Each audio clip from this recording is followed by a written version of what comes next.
Welcome, patrons. Like most religions, the chantry has its religious text. This text, called the Chant of Light, is all over the game, and I'm sure you can recognize small snippets of it here and there.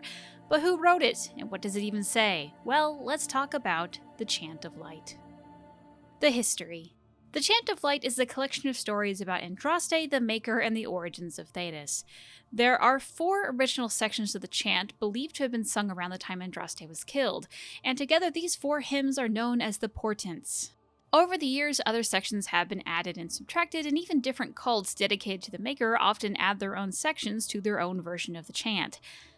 The very first divine, Justinian I, is thought to be the person who collected and translated the current version of the Chant of Light, save for various parts that have been struck over time due to being politically inconvenient.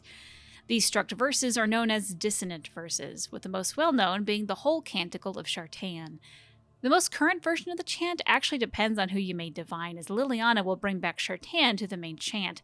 But before that, Divine Justinian V released another version in 938 called the New Cumberland Chant of Light, which allows the dissonant verses to be published along with the main chant. The Canticles. The format of the chant is that the whole chant is divided into canticles, or hymns. These canticles are then divided into stanzas, then verses. So when looking at the source and codex entries, let's say the start of the What Pride Had Wrought Codex, which lists the sources being Threnodies 7, 10 through 11. The canticle is Threnodies, the stanza is 7, and the verse is 10 through 11. While this seems like a simple system, the problem is that not all sources and codex entries make sense, as sometimes what seems to be a whole stanza are actually labeled as just one verse, and there are multiple verses that, when lined up, doesn't make a lot of sense. This is the worst in Threnodies, but for the most part we're just going to ignore it. Now, despite having a good chunk of the Chant of Light available to us, what we have is a drop in the bucket, as the full version of the Chant of Light is supposed to take several weeks to chant. But for now, let's go over the canticles we do know of and a little about each. The portents. Andraste. Based on the songs sung by Andraste herself, it's also the most disputed canticle. There are about 500 versions of the hymn before Divine Amalthea II called for a conclave to decide the real version, which belonged to an Elysian Andrastian cult in -165 ancient and was deemed the oldest version found. It apparently is also similar in structure to the famous Alamarri saga Dane and the Werewolf, and the telling is more typical of an Alamarri war tale than an Alamarri religious work. For the most parts, the bits we have of this canticle are about her meeting the Maker and random bits that have almost no context but seem to be about fighting Tevinter. Probably the most interesting bit is from Andraste 14 and is what the quest from Dragon Age Inquisition is named after. We actually have nothing else of this stanza, and the only context we have is from the novel it was a part of, The Calling. Merritt gives that quote to Fiona after finding a glowing lake underground and then says, "Oh, it's where Andraste goes to speak to the Maker for the first time. It's where she convinces him to forgive mankind. It was supposed to be this beautiful temple deep under the earth surrounded by emerald waters." Now, the glowing water from the novel has been a mystery since it was published, and in later games, this would be compared to the waters of the Fade, so where this Temple of the Maker is located is unknown, if it exists at all. Threnodies. Threnodies is an interesting one because it's just multiple tales of the creation of the world and the fall of mankind, just said over and over again, and is also considered a dirge. While the copy of the Chant of Light today was penned by Justinian I, it is believed that the tales themselves are part of a slave song that were sung during uprising as far back as -182 ancient. The reason for the differences in tales is because the chant tries to preserve local interpretations of Andraste's visions and creation of the Fade and Golden City, so local chanters are able to pick which tale best fits their region to chant. Now, the differences are fairly minor. From what we have, the most major differences is in the first children of the Maker being called spirits, demons are just firstborn, and all are considered canon to the chantry. What we have of Threnodies is only one tale, however. While others are implied, and we have snippets of those other tales to assume that others exist, we don't have enough to know which region tells what version or how they really even differ that much. For the most part, the hymn gives us the tale of how the Maker created spirits, how they were boring, so he created mankind, and then the first and even second sin of man. Transfigurations. A collection of teachings and sermons said to be from Andraste. The hymns are said to be from the original Justinia, friend and disciple of Andraste. The current form the chantry uses is from an Andrastian cult in Ferelden from -130 ancient. From what we have, it's mostly rules about magic and laws that the Maker demands, including some of the most well-known verses in the series. Trials. It's said that this canticle is a collection of songs composed by Andraste to praise the Maker, even though some of the songs predate her by more than 100 years, and might have actually once been songs to other gods and were altered to be about the Maker. It's said to also be one of the most quoted parts of the chant in Thetis. Now, we do have a fair amount of trials as well, but yeah, it's just praising the Maker and the singer singing about how to know the Maker. The dissonant verses. Shartan. It's unknown who wrote this hymn, but the earliest versions appear in the Dales around -140 Ancient. It was struck from the chant during the Exalted March in the Dales, and tells the story of Shartan's escape and the Elven uprising into Winter, their joining of the Andrastian army, and fighting along with the Holy Prophet. The interesting part of this canticle is that it seems a little bit of Elven legend has snuck into the chant. Per World of Thetis, elements appear very similar to ancient elven folktales about a rebellion against tyrants led by a trickster warrior, and it is hard to determine which parts are rooted in history and which in heroic myth. While the uprising of the elves in Tevinter is documented to have happened, it's unknown if Shartan actually led any of them, or if he was one person or just a title, or if he even existed. Within the verses we do have, it is speculated that in lore, there are missing stanzas. Those speculated missing bits happen in between the story of Shartan rallying his people against their oppressors and joining Andraste, and the Battle of the Valerian Fields. Silence. Written by Archon Hessarian, it's composed of 3 stanzas, one about the Magisters being corrupted by the old gods, the second about the corruption of the Golden City, and the third about the fall of the Magisters from the newly Black City. While it's obviously not a first-hand account of the breach into the Golden City, it is believed to be the most accurate version, as he would have known and had access to details about the event that happened almost 2 centuries prior. However, it's unknown how much of it is true, as much of it was trying to make the old god worshippers take the blame for the blights rather than Tevinter, which at the time were political rivals for Hessarian. It was part of the chant until 341 Towers, when Divine Amara I declared that it just had too much propaganda in it, and it supported Hessarian's bloody takeover in changing the major religion from old god worship to maker worship. Now, while it contains a retelling of the creation of the world, the parts that we have are centered around the Magisters who broke into the Golden City and some of the aftermath and reaction of Tevinter. As players, this in combination with what Corypheus says during his screen time creates the best idea we have for what happened during the assault on the Golden City. Mafarath, canticle that gives Mafarath's side of the betrayal. Now, the only source we have for this one is just one codex entry from Awakening. It's unknown who wrote this, although I guess the assumption is Mafarath, but the few lines we have talk about feeling jealous of Andraste, betraying her, then feeling guilty. He then had a vision of his late wife who forgave him and said that his betrayal was Maker-blessed. The rest. Apotheosis. While attributed to Justinia, a friend of Andraste, it is debated if that's actually the case. See, the earliest records for a similar hymn, called the Song of Betrayal, existed around -165 Ancient, 5 years before the betrayal was even known to Thetis. No copies survive today, and it's unknown how much of it looks like the current canticle. Justinia was never said to be a witness to the betrayal, so how would she have written about it? The theory is that Justinia followed Havard to bury Andraste and flee from Matharath's rule, and found the cult that would become the Chantry today, sort of.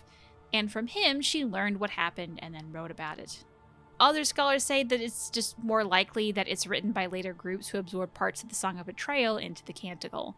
Now, the current version dates back to -100 Ancient and was a well-established part of many Andrastian groups across Orlais and Navarra. The content we have this canticle tells the story of Andraste's betrayal, death, and the healing of Havard, who takes her ashes to rest in Ferelden. Benedictions. Despite this canticle having one of the most quoted verses in the game, with, I think, Meredith probably having the best version.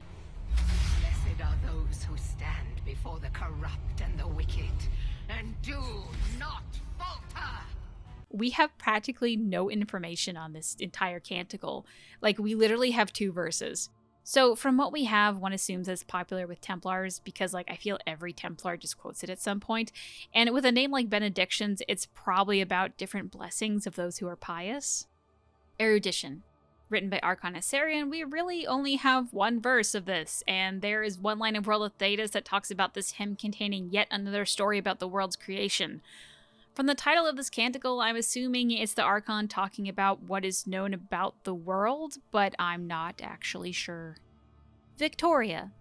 See, this is a weird one because we only know this exists if Cassandra is elected as divine.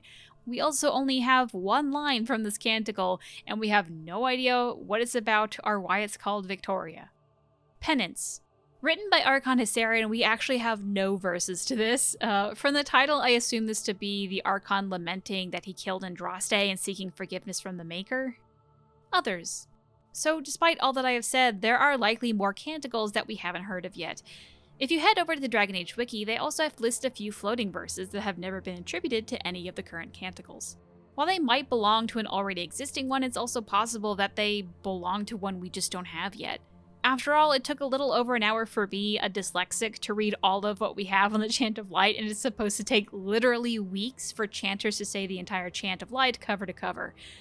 However, there is one more canticle I have been saving, the best for last, if you will. Exaltations. One of the few where we 100% know the writer, as it was written by Cordelis Draken I. Exaltations is about his vision of the Maker's return. He rewrote this version many times, and these rewrites have been sold for a ton of coin. Currently, the final version is safe with the Chantry, and the second to last version is safe with Orlais. The contents of this canticle is probably the most interesting to us as players, as this hymn is basically the Chants of Light's version of Revelations. At face value, it's Draken having a wild and intense vision of the Maker's return and the end of the world. Then Andraste telling him to help guide the lost to the Maker in preparation for the end so that all sins may be forgiven. But for us players, I think there is something a bit more. Probably the best way to show this is to read what I believe to be the best bit aloud with some helpful visuals. The air itself rent asunder, spilling light unearthly from the waters of the Fade, opening as an eye to look upon the realm of opposition and dire judgment. And in that baleful eye I saw the Lady of Sorrow, armored in light, holding in her left hand the scepter of redemption. She descended from on the high, and a great voice thundered from the top of every mountain and pinnacle across creation. All heads bow, all knees bend, every being in the realm of opposition pay homage, for the Maker of all things returns to you. 7 times 70 men of stone immense rose up from the earth like sleepers waking at the dawn, crossing the land with strides immeasurable, and in the hollows of their footsteps paradise was stamped, indelible. And I heard from the east a great cry, as men who were beasts warred with their brothers, tooth and claw against blade and bow, until one could no longer be told from the other, and curse them and curse their generations. And those who slept, the ancient ones, awoke, for their dreams had been devoured by a demon who prowled the Fade, as a wolf hunts a herd of deer, taking first the weakest and frailest of hopes, and when there was nothing left, destroying the bright and bold, by subtlety and ambush and cruel arts. The 9th sacred mountain, upon which rests the mortal dust of Our Lady, ascended whole into the heavens, to be given high honor in the realm of dreams forever, and around it a chorus of spirits saying, "Whoever passes through the fire is not lost, but made eternal. As air can never be broken nor crushed, the tempered soul is everlasting." And I looked up and saw the 7 gates of the Black City shatter, and darkness cloaked both realms. Now, that was only the first half. The second half is about the Maker coming down in his march with Andraste to Minrathous, but as far as theory crafting goes, I'm not actually sure what it means. But yeah, when you hear that one guy in Dragon Age Inquisition yell about the end of the world, knowing this part of the chant makes it, a bit more understandable.